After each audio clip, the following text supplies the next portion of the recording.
नमस्ते बच्चों, सभी को मेरा जय गुरुदेव। बच्चों, अगली जो हम कविता करेंगे वो हम करेंगे एक कम, है ना।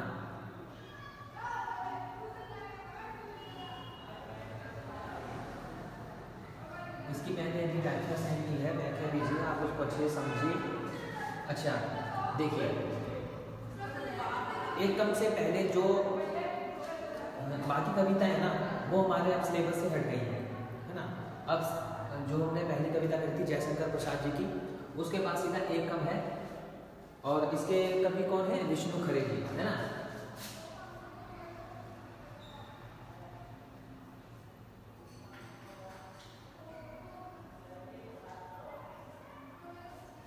ये एक आधुनिक कवि है और आप हमारे जो बुक है अंतरा में उसमें सबसे पहले लेखक का ना परिचय भी दिया हुआ है। लेखक का परिचय, उसकी जीवनी, उसकी शिक्षाएं, उसने क्या क्या अपनी रचनाएं की हैं, तो उसमें वो सब दे रखी है। तो बच्चों आप उसको सबसे पहले तो लेखक का परिचय जरूर पढ़ना है, क्योंकि लेखक के बारे में भी क्वेश्चन आएगा हमारे एग्जाम में कि सारे जो हमारे लेखक दे रखे हैं उनकी सारी जीवनी सबकी पढ़नी पड़ेगी। तो हमारी पाठ्य पुस्तक में दे रखी है, आप उनको एक बार देखें, उनका जन्म, मृत्यु, उनकी शिक्षा, उनकी रचनाएं, आप ये याद कर लीजिए बस, ठीक है ना। और ये जरूरी है, ठीक है। तो विष्णु खरे जी हैं और एक कम। तो बच्चों आपने व्याख्या तो इसकी पढ़ी, व्याख्या आपने समझी, है ना। तो अब देखिए, अब सप्रसंग व्याख्या है। सप्रसंग व्याख्या में आप क्या करेंगे?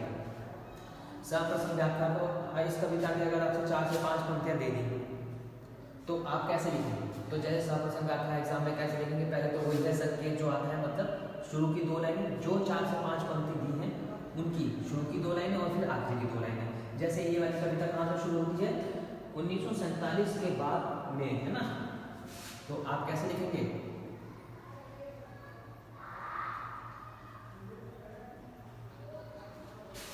दो शब्द या 3 शब्द लिख के जितनी भी पंक्ति आपकी दी है, जैसे कि मैं अगर लिख देता हूँ, आप अपने पाठ्य पुस्तक में देखेंगे कि तो जान लेता हूँ, तो इसमें क्या आगे जान लेता हूँ, अगर इतनी दी है तो।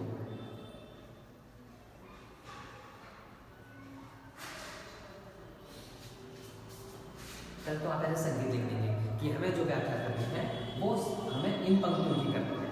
जैसे एग्जाम में आपको ये 4 पंक्तियां दे दी कविता में से, तो अब प्रसंग कैसे करेंगे?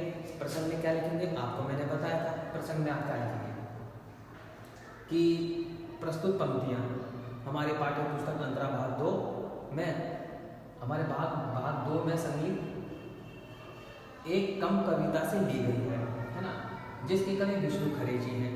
ठीक है, इतना बता दिया। आप अगर बताना चाहें तो ये भी बता दीजिए कि इसमें विष्णु खरे जी ने आज़ादी के बाद जो लोगों की जीवन शैली में जो परिवर्तन आए हैं उनके बारे में वर्णन किया है इस कविता में, बस। ठीक है, कवि का नाम, कहाँ से ली गई है, कौन से किताब से ली गई है और लेखक कौन है, इतना बताने के बाद अब किस पर्पज से लिखी गई है कि बस आज़ादी के बाद जो भारत के लोगों में जो जीवन शैली में जो परिवर्तन हुए हैं उनके बारे में लेखक ने बताया, बस प्रसंग हो गया। ठीक है बच्चों, अब प्रसंग के बाद ये प्रसंग हो गया। अब व्याख्या आ गई, आपने व्याख्या करी, जो उसकी है वो व्याख्या कर लिख दीजिए आप। ठीक है, व्याख्या आपने कर दी। अच्छा, अब व्याख्या के बाद क्या होगा? सबसे इंपॉर्टेंट होता है, वो आता है काव्य विशेष। आप काव्य विशेष लिख दीजिए या विशेष लिख दीजिए, ठीक है।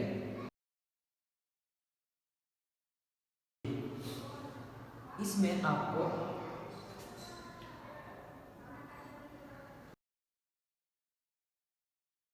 उस पंक्तियों में जो काव्य की विशेषताएं डाली है ना वो आपको लिखनी है। मैंने आपको पहले भी बताया था इसमें क्या क्या आएगा। सबसे पहले आप क्या लिखेंगे? भाषा लिख दीजिए, है ना।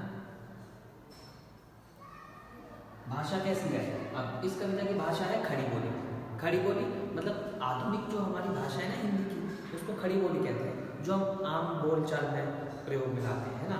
अब इस कविता में जो है जैसे ये कि आम, आपको आप देखो अपने पाठ्य पुस्तक में 1947 के बाद से इतने लोगों को इतने तरीकों से ये आम बोलचाल वाली है, तो ये खड़ी बोली है। ठीक है, तो क्या हो गई इस कविता की? क्या होगा? ये खड़ी बोली होगी, है ना।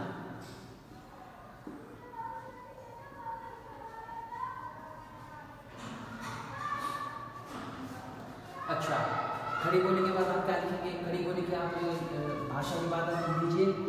रस क्या है इसमें, है ना? इसमें क्या है? इसमें शांत रस है।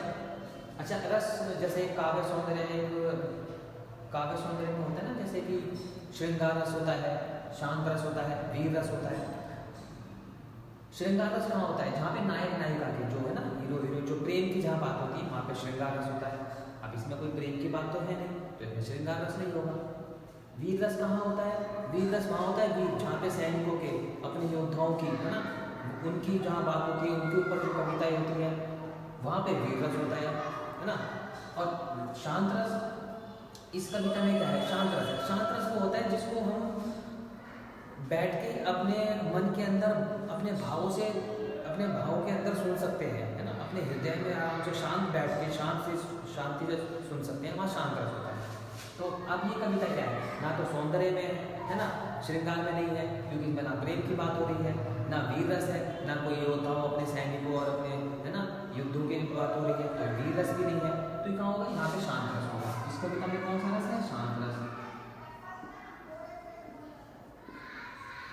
है ना, शांत रस। अच्छा, अब आप इसके बाद कहेंगे छंद लिखिए। छंद कौन सा प्रयोग किया है? अब इसमें देखिए मुक्तक छंद है, मुक्त छंद, है ना।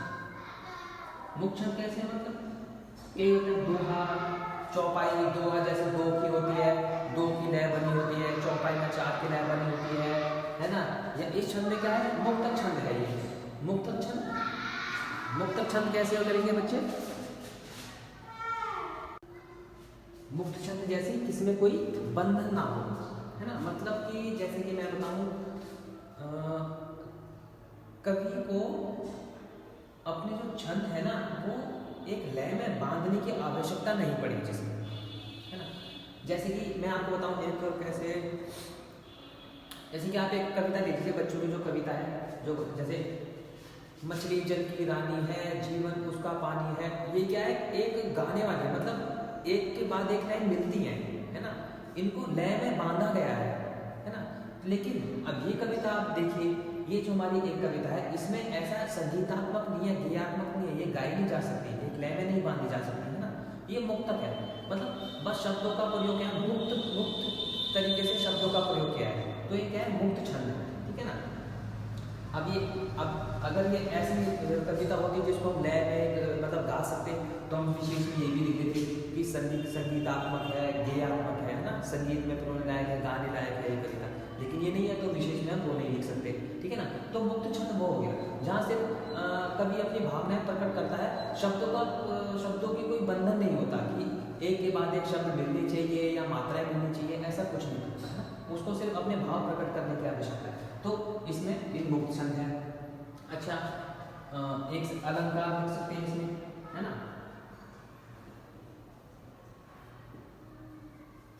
अब ये संगीतात्मक कविता नहीं है ना, गेयात्मक नहीं, कविता नहीं है, इसको गा नहीं सकते, तो इसमें अलंकार कम मिलेंगे। लेकिन अब जैसे कि देखिए, मैं आपको दिखाता हूँ इसमें अलंकार कौन सा है। एक अलंकार है इसमें, जैसे कि 25 पैसे, 25 पैसे में जैसे 25 पैसे, पा 25 और पैसे, इसमें क्या है? पा और पा एक वर्ण, इसमें क्या है? मैंने पिछली बार बताया था, जब एक वर्ण दो बार लगातार आए या दो से अधिक बार आए तो अनुप्रास अलंकार होता है। तो अलंकार इसमें 25 पैसे में आप क्या करेंगे? जो 25 पैसे लिख के, है ना, 25 पैसे में कौन सा अलंकार है? अनुप्रास अलंकार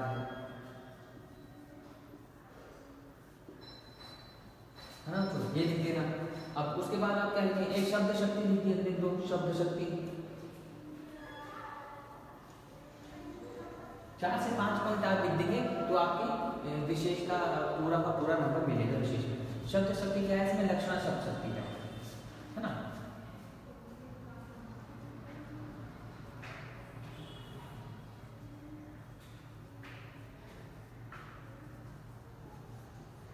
लक्षणा शब्द शक्ति बच्चे आप समझते हैं? हमारे 3 प्रकार के शब्द होते हैं, अभिधा, लक्षणा और व्यंजना, है ना। जैसे कि चलो मैं आपको इसे बताता हूँ, ये आपको सर्वप्रथम व्याख्या का फॉर्मेट आपको फिर से इस कविता का बता सकता हूँ। आप आपको प्रसंग में क्या लिखना है? यह कविता हमारे पाठ्य पुस्तक जो है अंतर्भाग 2 में संकलित कविता एकदम से ली गई है, जिसके कवि हैं विष्णु खरे जी, है ना।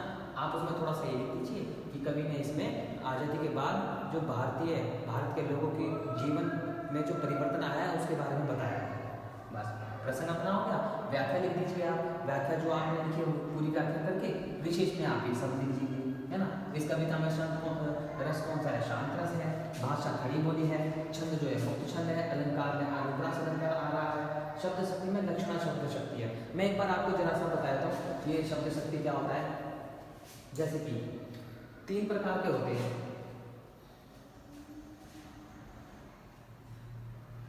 इधर ही लिख देता हूं।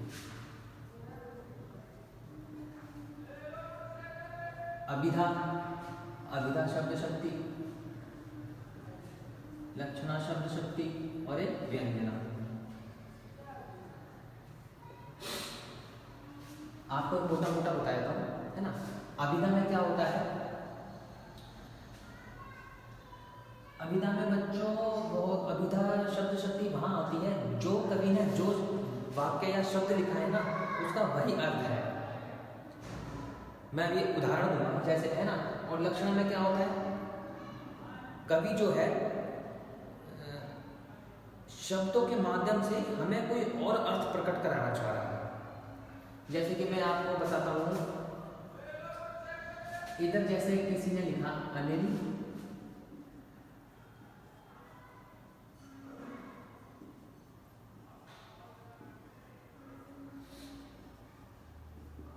अनिल बेवकूफ है ना।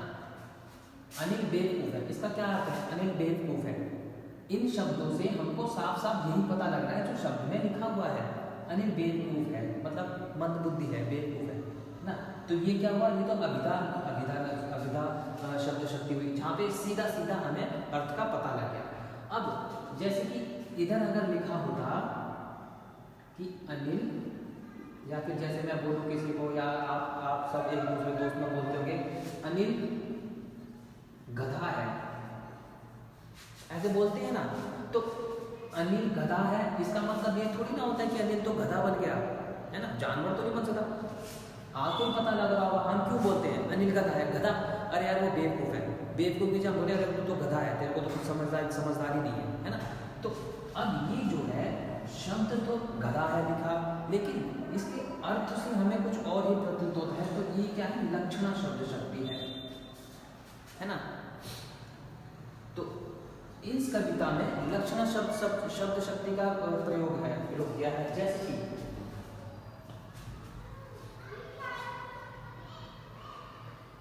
कि इसमें सारी शब्द शक्ति जो है लक्षणा है। कवि ने कहीं भी साफ साफ नहीं कहा कि सब एक दूसरे को मार रहे हैं, काट रहे हैं सब, है ना। सिर्फ ये कहा है कि माला माल हो रहे हैं और गतिशील होते देखा है। लेकिन ये तो नहीं लिखा ना कि सब एक दूसरे को धोखाधड़ी करके, ये तो नहीं लिखा। लेकिन ये तो इसके अर्थ से मालूम होता है ना कि सब माला माल गतिशील होते देखा है। कैसे उसका अर्थ क्या है? कवि का अर्थ तो छुपा हुआ है ना। व्याख्या में क्या बताया था? व्याख्या में यही बताया था ना कि सब एक दूसरे को धोखाधड़ी से, सब एक दूसरे को मार काट करके अपना मतलब धन कमाना चाहते हैं, है ना, लालची हो गए। लेकिन इसमें तो साफ साफ नहीं लिखा। तो इसमें अर्थ कुछ और है, शब्द कुछ और दे रहा है कवि और अर्थ कुछ और है। जैसे कि इसमें एक है कि जब कोई आगे हाथ फैलाता है। अब हाथ फैलाता है का अर्थ इसमें कवि ने क्या दिया है? हाथ फैलाता का अर्थ सिंपल ये थोड़ी ना कि हाथ फैला दिए। हाथ फैलाना से आपको क्या अर्थ? आपको हाथ फैलाने से साफ साफ पता लगता हो किसी के हाथ आगे कोई हाथ फैलाता है कब? जब उसको कुछ चाहिए होता है। जैसे भिखारी होता है, भिखारी को कुछ चाहिए होता है, धनी को कुछ चाहिए होता है, मतलब वो कुछ मांगने के लिए कोई हाथ फैलाता है। तो हाथ फैलाने का मतलब यहाँ पे क्या है? कोई कुछ मांग रहा है, भीख मांग रहा है, उधार मांग रहा है, धन मांग रहा है, कुछ भी मांग रहा है। हाथ फैलाने का मतलब सिंपल क्या? हाथ फैलाना नहीं है। तो हाथ फैलाने में भी क्या है? लक्षणा शब्द शक्ति है ना। तो ये बच्चों ये शब्द शक्ति होती है। इसमें आपको पता लग जाएगा कभी शब्दों का प्रयोग तो कोई और कर रहा है, लेकिन उन शब्दों के अर्थों से कुछ और ही हमें उसका अर्थ प्रतीत कराना चाह रहा है। तो यहाँ पे लक्षणा शब्द शक्ति है। व्यंजना शब्द शक्ति वहाँ होती है जहाँ पे दो से मतलब एक से ज़्यादा कई अर्थ निकलते हैं, अलग अलग पर्यायों, है ना। वो मैं आपको बताऊंगा आगे कि अभी तो मैंने आपको मोटा मोटा बता दिया, ठीक है ना। तो बच्चों यहाँ पे क्या है, यहाँ पे लक्षणा शब्द शक्ति है। अच्छा बच्चों ये तो हुआ सप्रसंग व्याख्या। अब सप्रसंग व्याख्या के बाद ना आपका एक और आता है जो इसी की तरह होता है आपके एग्जाम में, वो आता है काव्य सौंदर्य, है ना। भाव सौंदर्य लिखिए या काव्य सौंदर्य लिखिए, तो बच्चों वो भी जो होता है वो बिल्कुल इसी की तरह होता है, आपको सिर्फ अर्थ व्याख्या लिखनी होती है ना। लेकिन मैं आपको बताता हूँ उसमें थोड़ा बहुत क्या बदलाव होता है, सप्रसंग व्याख्या की तरह होती है।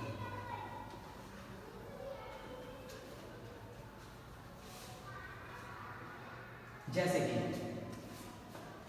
अब आपको कोई पंक्ति दे, सबसे पहले तो मैं कहता हूँ कि सप्रसंग व्याख्या में जैसे कि 4 से 5 पंक्तियाँ, 5 से 6 पंक्तियाँ आ जाएंगी, है ना। एक पैराग्राफ भी दिया जा सकता है। सप्रसंग व्याख्या में तो अगर छोटी कविता है तो पूरी की पूरी कविता भी दी जा सकती है, ठीक है। सप्रसंग व्याख्या में तो इतना दिया जाता है। लेकिन अगर आपके एग्जाम में क्वेश्चन आता है भाव सौंदर्य बताइए या काव्य सौंदर्य बताइए, तो काव्य सौंदर्य में क्या होता है, उसमें सिर्फ 2 लाइनें दी होंगी, ज़्यादा से ज़्यादा 2 लाइनें होती हैं, 2 या 3, सिर्फ उन 2 लाइनों का हमें भाव स्पष्ट करना होता है। काव्य सौंदर्य उन 2 लाइनों का काव्य सौंदर्य बताना होता है। तो अब आप उसको कैसे करेंगे, है ना। जैसे कि आपको 2 पंक्ति देगी, जैसे कि आपको 2 पंक्ति दी शुरू की, 1947 के बाद से इतने लोगों को इतने तरीकों से आत्मनिर्भर, मालामाल और गतिशील होते देखा है ना। ये छोटी छोटी 3 लाइनें देगी। काव्य सौंदर्य में सिर्फ 2 या 3 लाइनें देगा, तो आपको क्या लिखना होगा, आप जैसे कि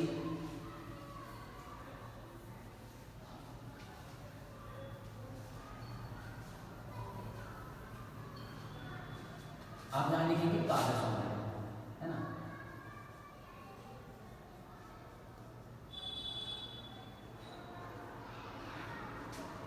काव्य सौंदर्य, ठीक है। काव्य सौंदर्य के बाद हेडिंग डाल के आप क्या करेंगे, नीचे लिखेंगे संकेत।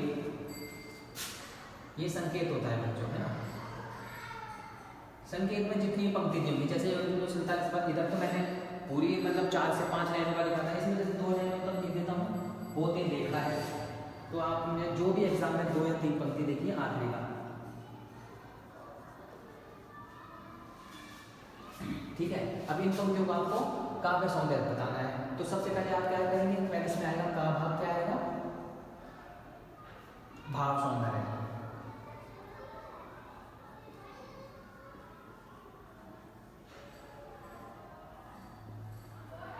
अच्छा बच्चों, भाव सौंदर्य में आप क्या करेंगे, भाव सौंदर्य में आप कुछ नहीं करेंगे, जो आपने व्याख्या सप्रसंग व्याख्या में जो व्याख्या लिखी है ना, वही व्याख्या समझ लीजिए इसको।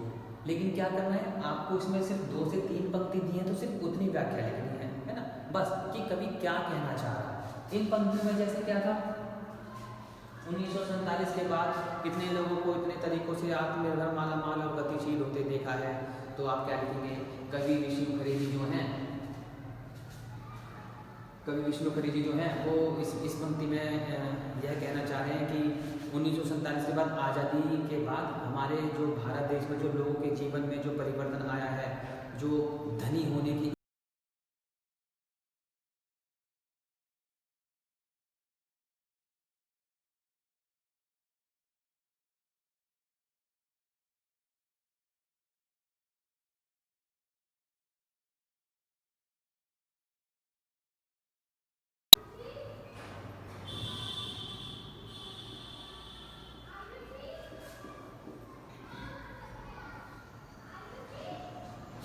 अब बच्चों, शिल्प सौंदर्य क्या है, शिल्प सौंदर्य जो हम विशेष में लिखते हैं ना, काव्य विशेषताएं, विशेष अलंकार, छंद, भाषा, वो शिल्प सौंदर्य है।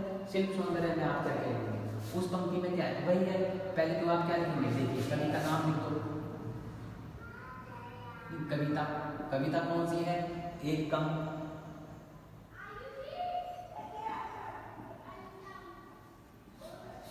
कवि का नाम विष्णु खरे, है ना।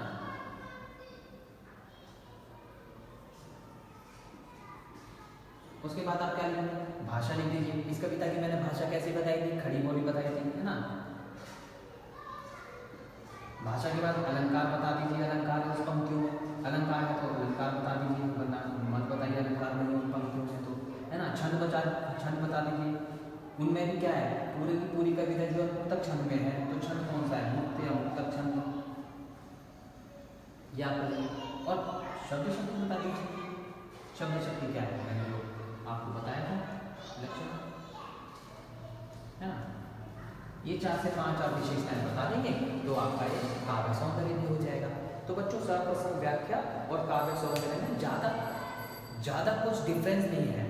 बस सर्वप्रथम व्याख्या जो है वो थोड़ी ज़्यादा पंक्तियों में पूछी जाती है, पूरे पैराग्राफ या पूरी कविता की भी पूछी जाती है, और काव्य सौंदर्य जो है 2 या सिर्फ 3 छोटी सी लाइनों का पूछा जाता है।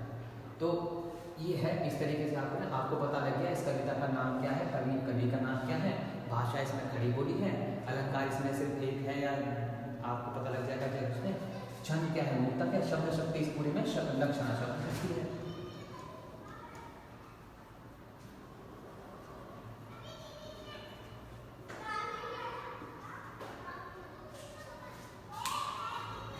ठीक है बच्चों, तो ये तो हमारा सर्वप्रथम व्याख्या और काव्य सौंदर्य। सर्वप्रथम व्याख्या जो है 8 नंबर की आती है, काव्य सौंदर्य जो हमारा होता है वो 4 नंबर का आता है।